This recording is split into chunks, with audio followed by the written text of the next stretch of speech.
Mesdames, Messieurs, bonjour et merci de prendre le rendez-vous de l'information sur BB24, le sommaire. Le drapeau tricolore vert, jaune et rouge est l'emblème du Bénin. Chaque Béninois a le devoir de le respecter et de considérer son semblable, mais ce respect pour le drapeau national est en perte de valeur. Demain, 1er août, le Bénin fête ses 58 ans d'indépendance. C'est la place de l'Étoile Rouge qui accueille les manifestations officielles. Les déviations prévues sont diversement appréciées des riverains. Tester et traiter les hépatites, cette thématique était au cœur d'une séance de sensibilisation à Cotonou. Objectif, sensibiliser sur cette maladie silencieuse mais mortelle.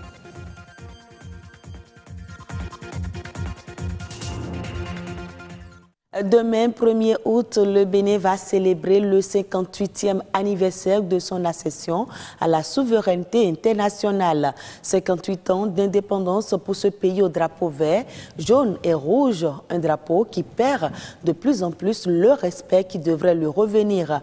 Entre autres raisons évoquées, le système éducatif qui est de mieux en mieux semblable à celui des années antérieures. Le détail dans ce reportage de Yasmine Damata et Rodrigue. C'est une pièce d'étoffe qu'on attache à une espèce de lance de manière qu'elle puisse se déployer et flotter au vent. Le drapeau, bien au-delà d'un indicateur de point de ralliement, sert aussi à distinguer une nation. Le Bénin a depuis 1990 décidé d'opter pour son drapeau tricolore de 1960, le vert jaune rouge. Notre drapeau, le drapeau national, c'est vert jaune rouge. Le vert, c'est l'espoir. Le rouge symbolise le courage. Le courage que nos ancêtres ont déployé, ont utilisé pour défendre les limites de notre territoire national. Et ensuite, nous avons le jaune qui représente l'espoir, l'espérance d'un pays riche. Celui qui se trouve en face du drapeau national doit se dire: je suis devant un symbole de courage. C'est-à-dire nos anciens qui se sont battus pour que nous puissions avoir notre territoire. Cependant, cette idée semble de plus en plus désuète dans l'esprit des Béninois. Respecter son drapeau national est aujourd'hui la chose la moins partagée. Avant, par exemple, quand on est en train de monter le drapeau quelque part, ou bien en train de descendre le drapeau quelque part, que tu passes, on s'arrête. On attend au moins pour 5-10 minutes avant de partir. Mais aujourd'hui, on s'en fout. C'est quoi pour toi le drapeau? Je sais pas. Je sais pas. Tu connais au moins les couleurs du drapeau national du Bénin? Oui, rouge, jaune et vert.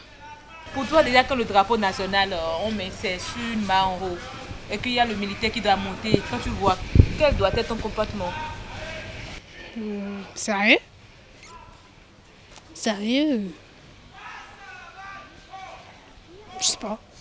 Une situation qui suscite une question. Qu'est-ce qui peut bien expliquer cette perte du respect pour le flambeau national? C'est toujours les dirigeants. Dans ce pays, il y a toujours un perpétuel recommencement. Quand un gouvernement arrive et commence, et que l'autre arrive, tout ce que l'autre a fait est mauvais. Nous devons imputer cette responsabilité-là d'abord à nous-mêmes. Parce qu'il faut assurer la relève. La relève ne peut être assurée que par les anciens. La responsabilité serait bien tout autre, résidant dans la quasi-inexistence des mâts dans certains établissements privés. Dans certaines écoles privées de la place, le salut au drapeau n'est pas observé. C'est enseigné de façon théorique, mais la pratique n'est pas observée pour défaut du mât. Pour les événements nationaux, le drapeau est mis en avant avec fierté. Cependant, la culture d'une nouvelle conscience sur sa valeur s'impose.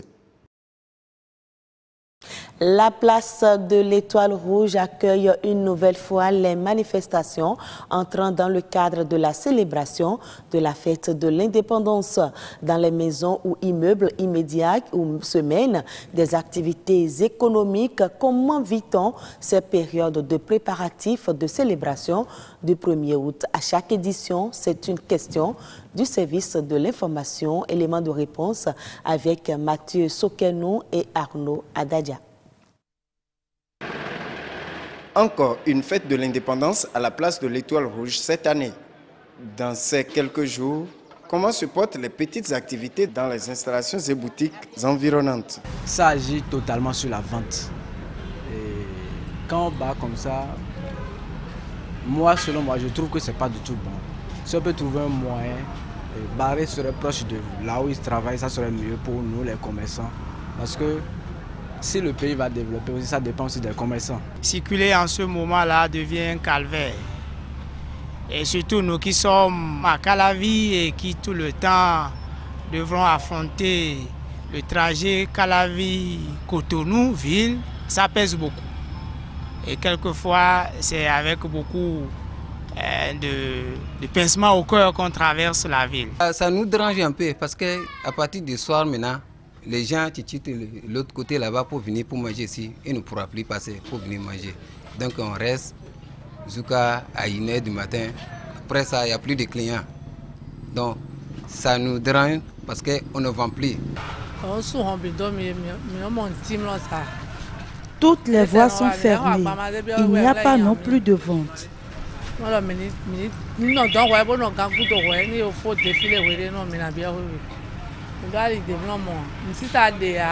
Un, 2, 3 jours d'attente et puis c'est fini. La vie va reprendre son cours.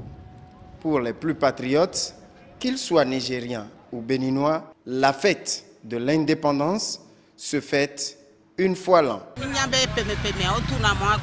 On sait que chaque année c'est comme ça. Si nos activités baissent, on ne peut que l'accepter ainsi. C'est quelque chose qu'on fait toute l'année. Ça veut dire que ça marche, ça n'a pas marché. On sait que quelque temps et ça finit. Et là, ça va commencer encore. Ce n'est donc qu'une fermeture momentanée. Une preuve de sacrifice. Dédoubler ou multiplier les voies sont quelques solutions préconisées pour préserver le lieu du monument historique comme point d'ancrage qui permet de réactualiser les visions communes de développement du Bénin. Pour l'instant, on fait avec. Peut-être qu'avec le temps, l'État mettra les moyens doubles pour initier une place qui serait dédiée à l'indépendance. Entre maintenir la place symbolique de l'Étoile Rouge ou déplacer la fête pour faciliter le petit commerce, que choisir? Le patrimoine vestimentaire béninois sera mis en valeur en cette veille des festivités du 1er août. C'est à travers un événement baptisé la Nuit de la mode. Mais avant leur prestation sur scène, les mannequins se préparent activement pour offrir un beau spectacle aux amoureux de la mode. Dine Bouraïma et Man Rodrigue Améga.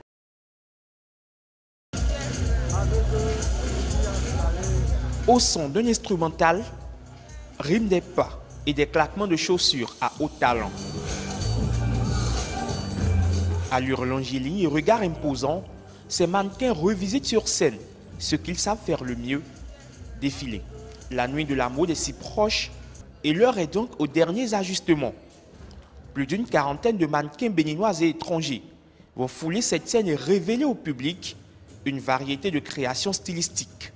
C'est un événement qu'on a tant attendu, donc depuis quelques mois, on était déjà dans l'enthousiasme de le faire et tout. Donc enfin, l'instant fatidique approche et puis on donne le meilleur de nous-mêmes, on se donne en fait. Ce sera un bon show. C'est pour la première fois que je vais défiler au Bénin. Les gens sont très accueillants et l'environnement est fantastique. Contents et impatients, les 24 créateurs de mode présents sur l'événement le sont également.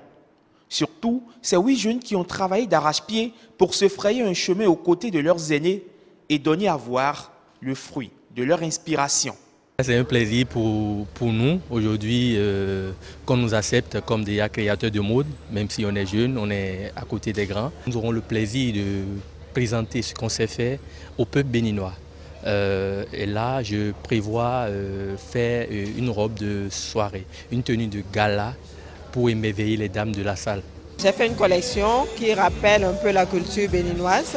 Donc j'ai travaillé avec les images les dessins, les emblèmes des rois d'Abomey. Donc je suis allée un peu dans ce thème. Il y a 2 thèmes pour le défilé. Et j'ai fait le deuxième thème dans un thème qui fait un peu plus aérien, avec des tissus légers, de la mousseline, de la soie et tout. C'est ça le deuxième thème que j'ai travaillé. Lumière, scène, coulisses, toute la logistique est en train d'être peaufinée. Aucune place ne sera laissée au rafistolage. De cette étincelle de la bonne préparation, jaillira peut-être ce soir la lumière de la réussite. Tester et traiter les hépatites, c'est sous ce thème que les autorités en charge de la santé au Bénin et des partenaires techniques se sont penchés samedi dernier dans l'enceinte du stade général Mathieu Kérékou. L'objectif de cette séance est d'amener chacun à connaître son statut et à se faire vacciner. C'est un reportage de Petroni Lokosu à Celle d'Ancy, présenté par Jennifer Sachivi. Les hépatites viennent en effet rallonger la liste des menaces de l'humanité qui nous enlisent dans l'envieillissement et compromettent dangereusement notre développement. Des propos qui témoignent de la gravité de cette maladie. L'hépatite, bien que mortelle, est ignorée par 95% de la population béninoise. Sous 2 formes, l'hépatite B et C tue à petit feu. Les chiffres en disent long. Les hépatites chroniques B et C sont mondialement répandues, affectant 328 millions de personnes, dont 257 millions pour l'hépatite B et 71 millions pour l'hépatite C, selon l'Organisation mondiale de la santé, OMS. Au Bénin, les prévalences des hépatites B et C, selon l'enquête nationale commanditée par le ministère de la Santé et qui a été réalisée en 2013, ont donné des prévalences de 9,9% pour l'hépatite B et 4,12% pour l'hépatite C, situant notre pays dans les régions d'endémie élevée pour les 2 maladies.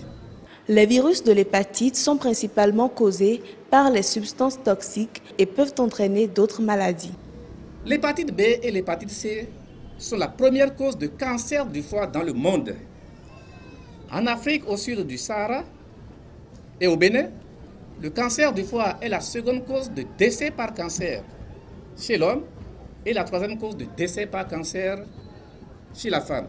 La bonne nouvelle ici, pour lutter contre cette bombe silencieuse, est la prise en charge gratuite des porteurs de ce virus. Une initiative des autorités en charge de la santé au Bénin et des partenaires techniques. Hors du Bénin, le Fonds monétaire international accorde 49 millions de dollars pour soutenir les réformes au Tchad. Ce financement s'inscrit dans le cadre d'une facilité élargie de crédit accordée au pays en 2017. Objectif, aider l'État tchadien à rétablir sa stabilité macroéconomique et à développer une croissance économique robuste et inclusive. Notons que ce nouveau décaissement porte à plus de 147 millions de dollars le montant total des décaissements accordés au titre de la FEC. Au Gabon, la filière huile de palme consolide ses belles performances après une bonne tenue au 4e trimestre 2017. Ce sous-secteur a connu une nette progression depuis 2 ans. Ainsi, au cours de cette période revue, la trituration des régimes de palme récoltés dans les plantations d'Awala et de Mouila a généré une production de 12 657 tonnes d'huile rouge brute contre 7 352 tonnes il y a 1 an. Quant à la production d'huile de palmiste, elle s'est élevée à 1896 tonnes contre 892 tonnes l'an dernier. Ce sera tout pour ce 12h45. Merci de l'avoir suivi. Je vous retrouve tout à l'heure à 19h45.